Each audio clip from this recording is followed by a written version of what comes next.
we are talking about the new horror movie, Hide in the Light, that will be coming out later on in 2018. And this one is directed by Mikey McGregor. Now, Hide in the Light is about a group of urban explorers, and these guys, they're going to go into all these old buildings and going to have a look around and see what they can discover, etc.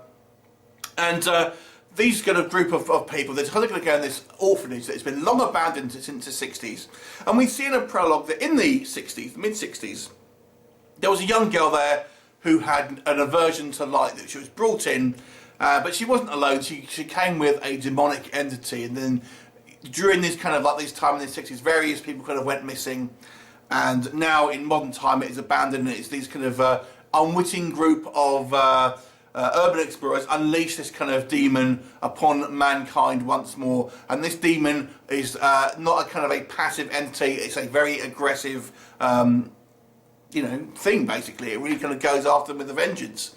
Its only aversion is to light, and that's the kind of only hope of survival for our team. Now, I would say this movie reminds me a lot of the movie Grave Encounters crossed with Lights Out. It is not a found footage film, but it has that kind of element of a group of, investigators going into a kind of a haunted building, and, stuff starts to happen. I mean, like I said, they're not ghost hunters, they are urban explorers, and it's not a found footage film. But it definitely has that vibe to it. So if you like those movies, as I do, then you will probably like this film.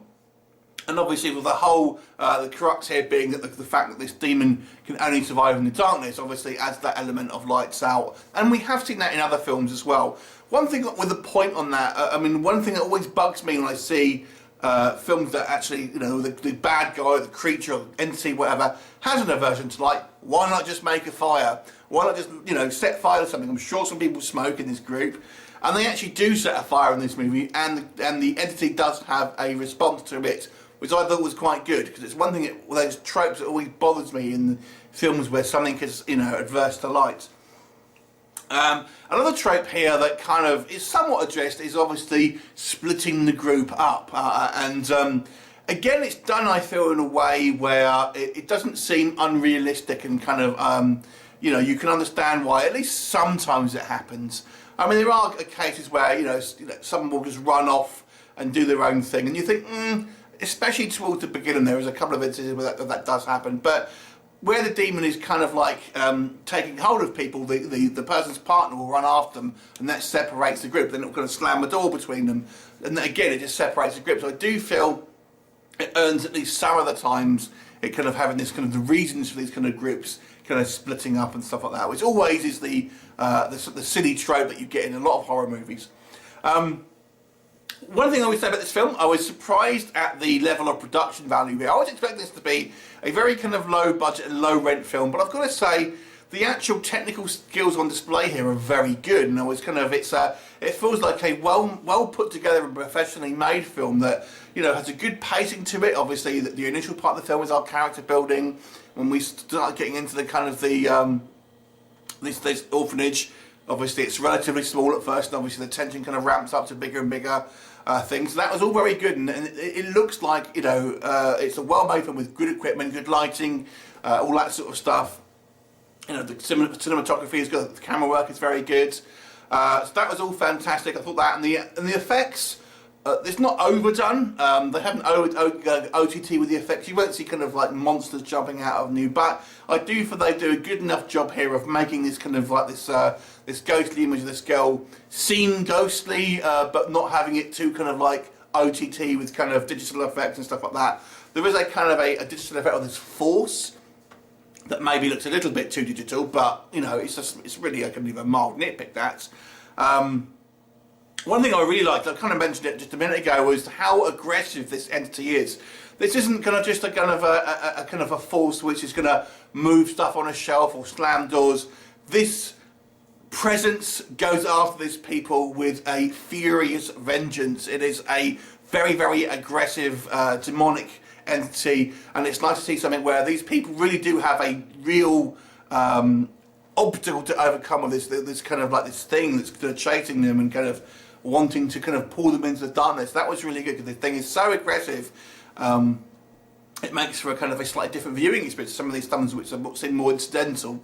So that was all pretty decent there. I wouldn't say it's overly scary. I think the actual set design and the kind of location looks all good, and it does have a few creepy moments. I wouldn't say it's overly creepy though, and there's not all that many jump scares in it either, which is, you know, either a good or a bad thing depending on your point of view.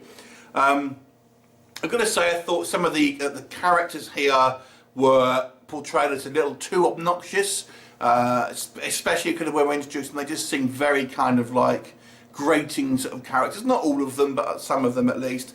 And our main female character, she has a bit of a beef with her brother, which I think seems very unfounded, and it kind of makes her unsympathetic. And as the lead character, you are supposed to kind of connect with her. And she has this kind of a very unreasonable problem with her brother that I think is makes her seem very selfish. And it's clearly not how it's meant to be written, but nevertheless, that's how it kind of comes across. So you feel like she's a selfish character, and therefore you're not as invested. Do I have any other kind of little gripes? There's a couple of kind of like sound mixing issues here.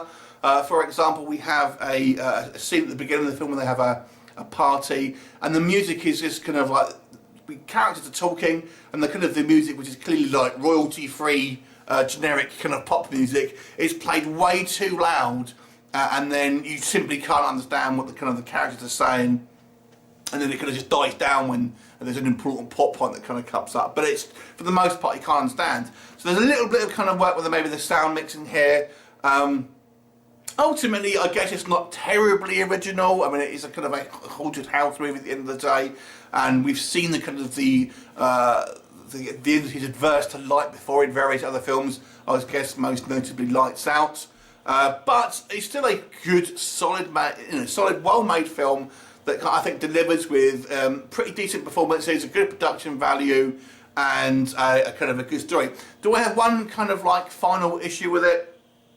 I think the final scene does not make sense. Ultimately, I won't go into spoilers, but we have a conclusion with a particular character, and what she is saying compared to what is happening on screen doesn't make sense. It simply doesn't make any sense, but it's just a small scene at the end there. Overall, this is a solid film. I'll give it a 7 out of 10. Have you seen it? What did you think of it? Leave me comments, and I shall look forward to seeing you next time. Bye for now.